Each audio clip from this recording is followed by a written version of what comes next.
tua Bíblia em Mateus capítulo 4. Quantos gostam de ouvir realmente a Bíblia, sabe?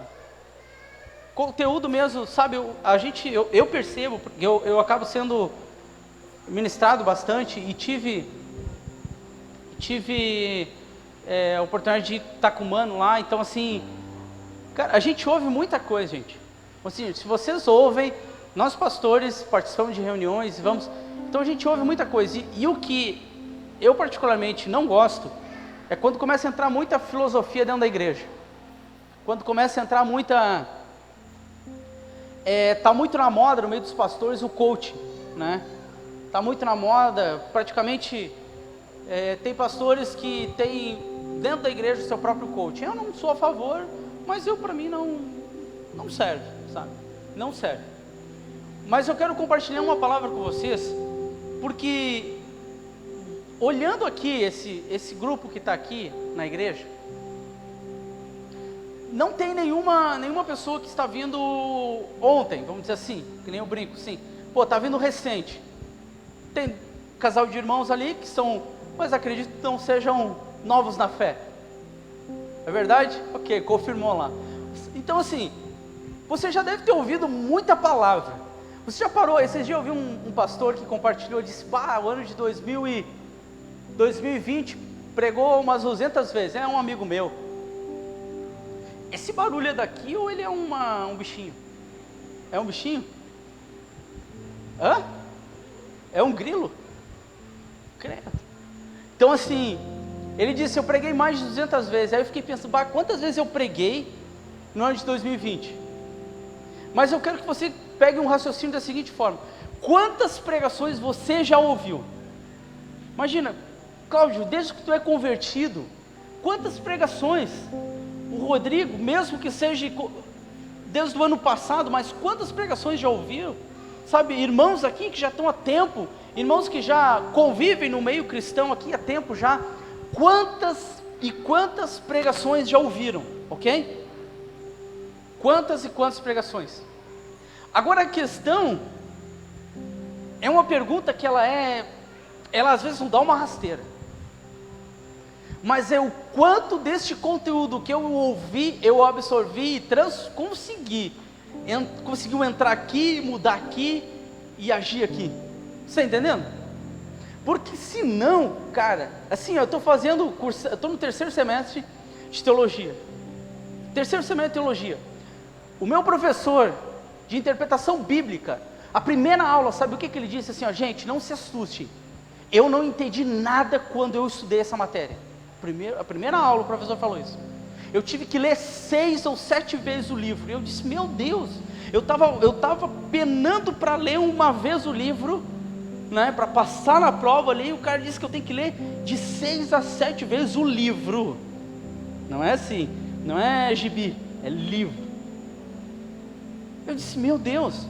Então tem vezes que é importante a repetição, e a pedagogia usa isso. Ela repete, ela vai repetindo, a repetição de movimentos, seja naquilo que você quer, onde você quer alcançar, e da mesma forma no meio do ensino, no meio cristão, ou seja, as palavras elas vão se repetindo, mas com o propósito que a gente vem absorver. E tem um texto que fala, em Mateus capítulo 6, versículo 33, coloca ele para mim aqui, Mateus capítulo 6, e se você puder abrir, porque você vai ler em Mateus. Pode abrir o aplicativo, gente. Eu sei que você tem aplicativo, não se preocupe, que eu não vou te julgar se você pegar o celular. Mateus, capítulo 6.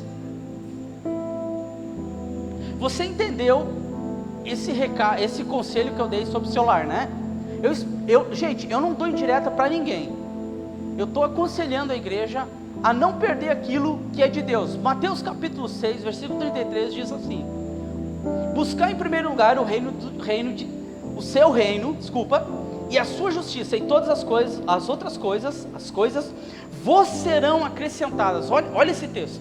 Quantas vezes, agora faz aí uma retrospectiva de quantas vezes você já ouviu, você já viu ele numa poesia, numa letra de música, quantas vezes você já viu até numa oração, quantas vezes você já viu até uma pregação, quem sabe, ou um post das redes sociais, ou em qualquer lugar assim, em primeiro lugar, busca o reino de Deus e a sua justiça, e as demais coisas serão acrescentadas. Quantos aqui podem dizer, olha, no mínimo 10 vezes eu já vi isso?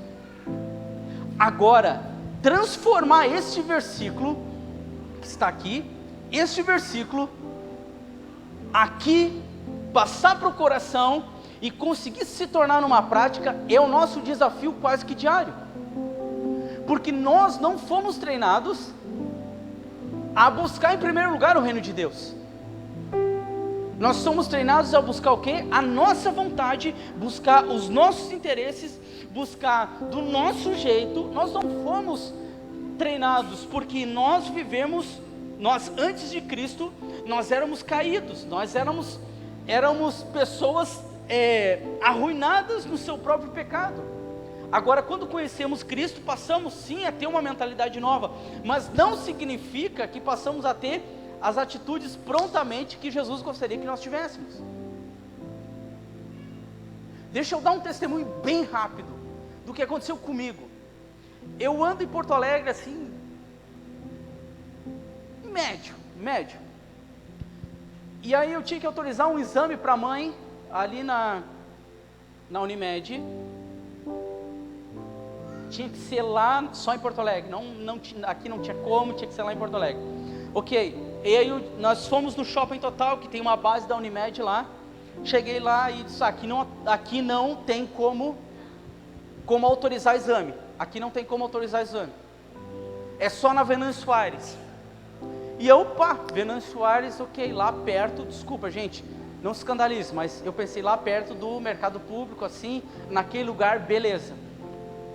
E eu saí de carro, eu disse, como é que eu vou chegar na Venâncio? Eu fiquei pensando, e eu pensando, dirigindo o carro, e eu pensando assim, o mercado público está aqui, eu preciso chegar no mercado público, não interessa quantas ruas eu vou andar, onde é que eu vou passar, eu tenho que chegar no mercado público. Eu só sabia que eu tinha que chegar no mercado público. E a Thaís, naquele meio tempo, a Thaís ligou o GPS. E eu dizendo assim, é Rua Venâncio Aires, é lá na Unimed. A Thaís, não, botei aqui, ele está mandando você dobrar à esquerda. Eu disse, não, se eu dobrar à esquerda, o mercado público está lá, eu preciso dobrar à direita. E eu dobrava. Eu fiz tudo o que o GPS mandou, o contrário do que o GPS mandou eu fazer. Quando eu cheguei aonde eu achava que era, eu consegui estacionar. Gente, eu estacionei praticamente do lado. Quando eu desci do carro e fui para a calçada, eu disse, a Unimed não é mais aqui. E aí eu perguntei para um rapaz ali de uma loja, eu disse, a Unimed não é mais aqui? Ele disse, olha, a Unimed faz 2 anos que não é mais aqui. E aí, como é que eu vou olhar para a Thaís? Thaís com fogo nos olhos para mim, né? Aqui não é a Venâncio. Entrei no carro quieto, pianinho, né? Entrei no carro, ligo o GPS. Gente, eu não tive nenhum problema para chegar até lá. O GPS me deixou na frente, e tinha uma vaga na rua. Quem conhece Porto Alegre, vaga em rua é assim, é complicado pra caramba. E tinha uma vaga na rua. O GPS me deixou na frente, gente. Fui lá, fui atendido. Quando eu entrei no carro, eu olhei para a Thaís e disse assim, me perdoa. Me perdoa. Porque nós não somos, falo agora biblicamente, nós não somos treinados a buscar em primeiro lugar o reino de Deus. A gente não quer ouvir outras vozes. Nós queremos ouvir a voz que está dentro de nós, essa é a realidade.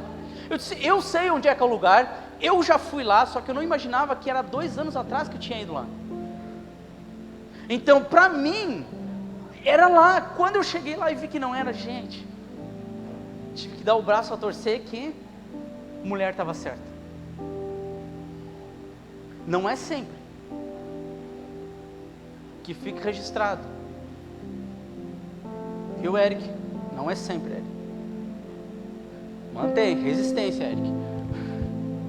Gente, mas o que eu falo? Quando o texto diz assim, buscar em primeiro lugar o reino de Deus e a sua justiça e as demais coisas serão acrescentadas. Por que nós corremos para as demais coisas e deixamos as coisas do reino para depois?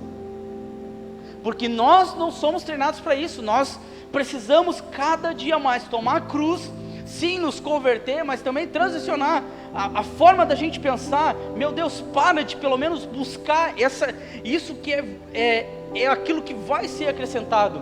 O texto fala que quando Jesus, Mateus capítulo 4, na terceira vez que Jesus foi tentado, o diabo chega assim para Jesus: olha, se você se prostrar diante de mim, todos os reinos eu vou te dar.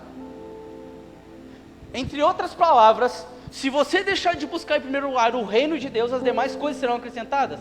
Muitas vezes o diabo, ele faz essa proposta: ei, vive pelas demais coisas e deixa o reino para depois. Aliás, só procura o reino quando apertar as coisas. A Vivi que mandou mensagem ontem ou hoje sobre isso. A oração, ela tem que ser a primeira coisa da nossa vida, mas muitas vezes ela é a última. Por quê? Porque é o último recurso. Não é verdade? Poxa vida, agora não tem mais o que mudar aqui, não tem como mais nada mudar. Vamos orar. Era para ser diferente. A oração era para ser em primeiro lugar. A oração era para ser aquilo que nós faremos e deveríamos fazer todo dia, buscando o reino de Deus e deixando com que Deus venha acrescentando as demais coisas da nossa vida. O texto ele fala, quando Jesus chega para o diabo e diz: olha, em primeiro lugar, não vou te adorar, só o Senhor Deus, só ao Pai que merece adoração. Quando nós sujeitamos aos reinos, e aí deixa eu dizer uma coisa, a proposta do diabo, ela é muito mais tentadora que a proposta de Jesus no olhar humano. Porque o diabo oferece todos os reinos, e o Pai oferece para o Filho compartilhar conosco um reino, o reino do Filho do seu amor. E olha só que interessante, toda vez que você for tentado a viver pelas demais coisas, é óbvio que as demais coisas são mais tentadoras. É óbvio que as demais coisas não são completamente pecados. Não são completamente pecados. Mas é pecado quando tudo aquilo toma o lugar de Jesus na nossa vida. Toma o lugar da nossa vida. Nós começamos uma campanha na igreja aqui sobre férias sim, de Jesus nunca. Quantas pessoas, gente, como pastor, tem pessoas que já viveram 4 ou 5 quarentenas o ano passado. E aí que eu achei que iam sossegar. Pastor, nós estamos de férias, vamos tirar férias. Gente, mas nós não vencemos o Covid ainda. Hoje ainda foi liberado as vacinas. Gente, vamos parar com esse negócio aí que vacina é da China, vacina é disso, daquilo. Tá, vamos parar com isso, vamos se vacinar tudo, né? Ok? Vamos se vacinar tudo, pelo amor de Deus. Não vamos entrar nessa papagaiada política. É óbvio que você tem o meu respeito se você não quiser, né? Mas não entra na papagaiada política. Tanto de A, B, C, D. Aí vai quase praticamente todos que estão nisso aí. Mas o que Deus nos chama? Busque o primeiro lugar o reino de Deus. E você precisa entender que esse é o teu desafio. Esse é o meu desafio como pastor. Buscar em primeiro lugar o reino de Deus.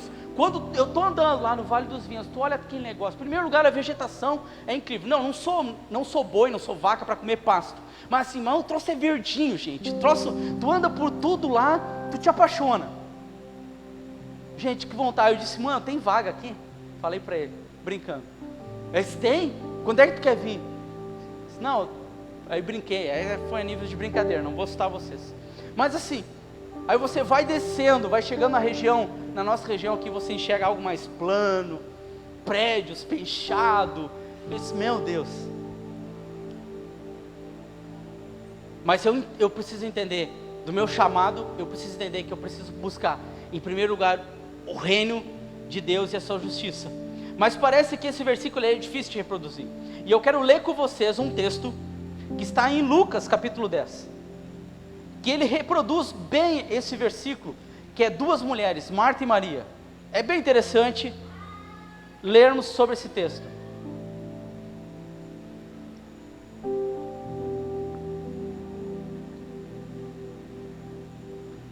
Lucas capítulo 10, versículo 38 diz assim: indo eles de caminho, Entrou Jesus num povoado, e certa mulher chamada Marta hospedou na sua casa. Tinha ele uma irmã chamada Maria, e esta quedava-se aos pés do Senhor, e ouvia-lhe os ensinamentos. Marta agitava-se de um lado para o outro, ocupada em muito serviço. Então se aproximou de Jesus e disse: Senhor, não te importas que a minha irmã tenha deixado que eu fique a servir sozinha? Ordena, pois, que venha ajudar-me. Respondeu o Senhor: Marta, Marta, andas inquietas e te preocupa com muitas coisas. Entretanto, pouco é necessário, ou mesmo uma coisa. Maria, porém, escolheu a boa parte, e esta não lhe será tirada. Aqui um exemplo de buscar em primeiro lugar o reino de Deus. E Romanos fala que o reino de Deus não é comida nem bebida, é alegria, paz no Espírito Santo, amém? Alegria e paz no Espírito Santo. Ou seja, o reino de Deus não são coisas naturais. O reino de Deus, ele não é algo, não é um carro, não é uma casa na praia, não são viagens. O reino de Deus não são essas coisas naturais que nós buscamos muitas vezes. Muitas vezes não, buscamos constantemente. Porém, aqui está trazendo mais ou menos uma relação sobre isso. Duas mulheres, duas irmãs, sem dúvida. Marta era uma mulher, acredito que mais velha, porque sempre falavam primeiro o nome dela. Inclusive mais velha, acredito que Lázaro, porque Lázaro era irmão, não aparece aqui, mas aparece em outros registros. Mas a questão é o quê? Que Marta convida Jesus para morar na sua casa, para passar um tempo na sua casa, porque Jesus ia pregando o evangelho e ia passando muitas vezes de região em região. Quando ela convida, ela passa o quê? Quem já recebeu visita aqui? É bênção receber visita, né? E muitas vezes receber alguém de fora, você procura receber da melhor forma. Você procura não só o lugar onde a pessoa vai se hospedar, não só. Eu ia falar algo, deixa eu pensar primeiro.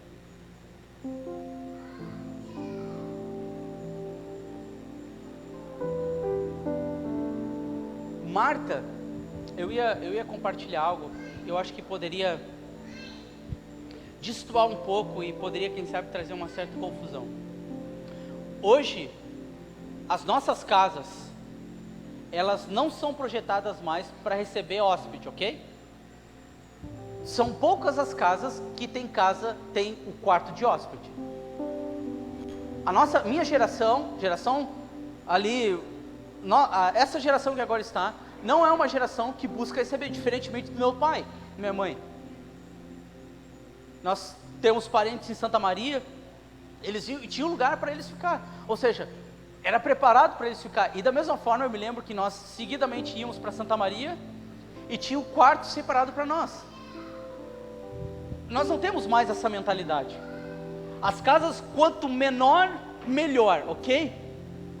Isso retrata dois pontos importantes. Primeiro, a questão de recurso financeiro, ok? Recurso financeiro. Mas a segunda coisa, muitas vezes um egoísmo que está intrínseco a isso. Sabe por quê?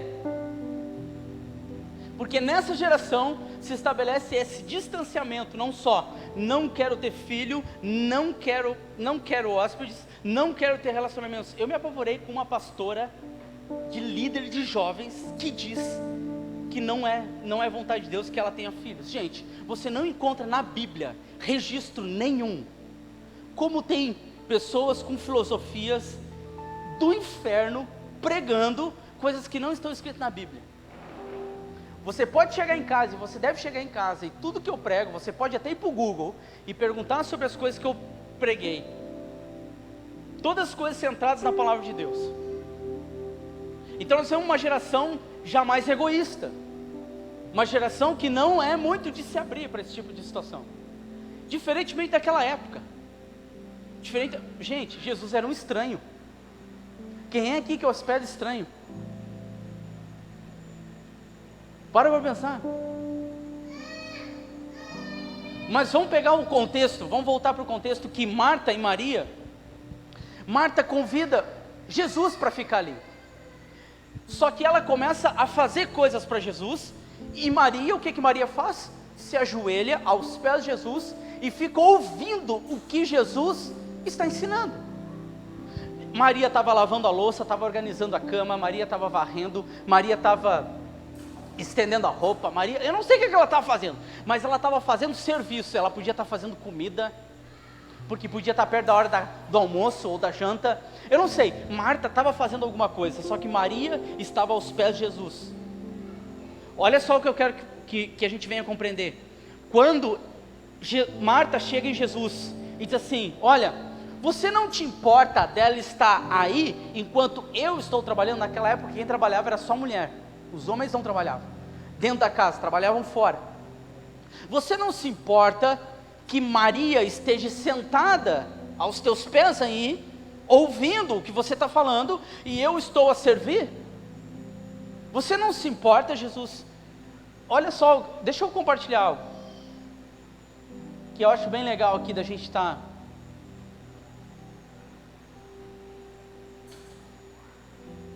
Que Marta, ela não carregava consigo a identidade de ser uma filha de Deus. Ela estava ali servindo Jesus. E muitas vezes nós não buscamos o reino de Deus porque nós não temos uma mentalidade de filho. Nós achamos que nós temos que trabalhar, suar dia e noite. Por quê? Porque se eu não trabalhar, ninguém vai pagar minhas contas. Isso não nos dá o direito de sairmos comprando e querer apresentar as contas para Deus pagar. Vamos ter um equilíbrio nisso. Só que nós precisamos entender que aquele momento ali não era o momento de estar fazendo qualquer outra coisa a não ser o que Maria estava fazendo. Maria estava sentada aos pés de Jesus, recebendo de Deus sobre a vida dele, sobre a vida dela. Só que Marta estava envolvida com outras coisas. Quando nós não buscamos o reino de Deus em primeiro lugar, nós, além de perder o que Jesus está falando, nós acabamos nos envolvendo com outras e demais coisas na nossa vida, que não preenchem aquilo que Jesus estava preenchendo em Maria. E aí quando acontece o desespero de uma morte do irmão, como é Lázaro, Marta entra em desespero e Maria não. Faz sentido isso? Porque olha só, quando o texto ele fala, Marta agitava-se de um lado para o outro, ocupada com muito serviço. Então, ao se aproximar-se de Jesus, disse: não te importa que minha irmã tenha deixado que eu fique a servir sozinha? Ordena que ela venha ajudar-me.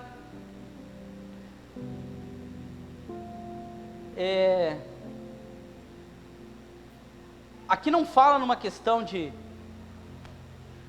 temperamentos. Aqui fala numa questão de quem coloca ou não em primeiro lugar o reino de Deus. Quem não coloca em primeiro lugar o reino de Deus é sempre vítima da situação. Deixa eu dizer uma coisa aqui: para de se achar vítima da situação. Irmãos, os problemas de saúde, os problemas financeiros, os problemas dentro da família, os problemas, eles não escolhem aonde entram. Eles não escolhem. A questão é como nós vamos gerenciar aqueles problemas ali, como nós vamos administrar as situações que a gente vive. Se vocês acham que eu não tenho problema, eu diria que se eu juntar todos vocês juntos, eu tenho mais problemas que vocês todos juntos. Porque vocês não conhecem a minha vida pessoal. Não significa que eu sou obscuro, né? Não é isso. Conversando com o pastor Mano, assim, um pastor com uma igreja grande, numa cidade bem pequena, enfrentando lutas severas mesmo, que nenhum de nós passamos hoje. O que eu quero compartilhar com vocês é como nós vamos lidar com as situações que acontecem. Depende de onde você está. Se você está nos pés de Jesus, você vai reagir de uma forma. Se você estiver como Marta, você vai sempre se achar a vítima da situação. Sabe por quê? Porque Marta chega, olha, ninguém me ajuda, ninguém ora por mim. Jesus, você não se importa, Jesus, que ninguém ora por mim, que ninguém vem me dar um abraço, Jesus? Jesus, eu estou envolvido com tantas coisas, Jesus. Não, você não se importa que eu estou sozinha, Jesus. Aí Jesus só faltava botar aqueles óculos de imitar, né, quando dá aqueles memes. Não me importo. Se você estivesse escolhendo o que Maria está escolhendo, você não viveria essa agitação. Sabe por que a gente vive essa agitação? Sabe por quê? Porque se eu viesse de chinelo de dedo aqui, eu ia ficar desconfortável. Sabe por quê? Porque nós vivemos num ambiente, não nosso, igreja aqui, onde a gente olha muito para as aparências, não é verdade? Gente, o mano me levou num restaurante, gente, que eu olhei, meu Deus, vou ficar olhando qual talher eu pego primeiro. E ele disse, Léo, eu vou te tratar como um príncipe. Amém, então me ensina, me ensina a ser um príncipe. Sabe por quê? Porque nós temos, parece que dentro do nosso coração, além de uma inferioridade, de sempre se achar menos, o coitadinho, o sofridinho, isso, aquilo outro. Gente, pelo amor de Deus, nós somos filhos de Deus ou somos servos de Deus? Podemos ser os dois, mas nós precisamos ter dentro do nosso coração uma identidade de filho. Uma identidade de filho, como Maria estava tendo uma identidade de filha. Olha, eu não sei o que tem de mais importante para mim fazer agora, mas o mais importante agora, eu sei, é estar aos pés de Jesus. É estar aos pés de Jesus. Uma vez me ligaram, pastor, a casa caiu. Pô, se caiu não tem como levantar agora, né? Se caiu não tem como levantar. Vou continuar fazendo o que eu estou fazendo aqui. Depois eu vou lá, porque eu estava buscando Deus naquele momento. Nós gostamos muito de sair da presença de Jesus para resolver as demais coisas, mas as demais coisas não competem a nós, compete ao Senhor fazer.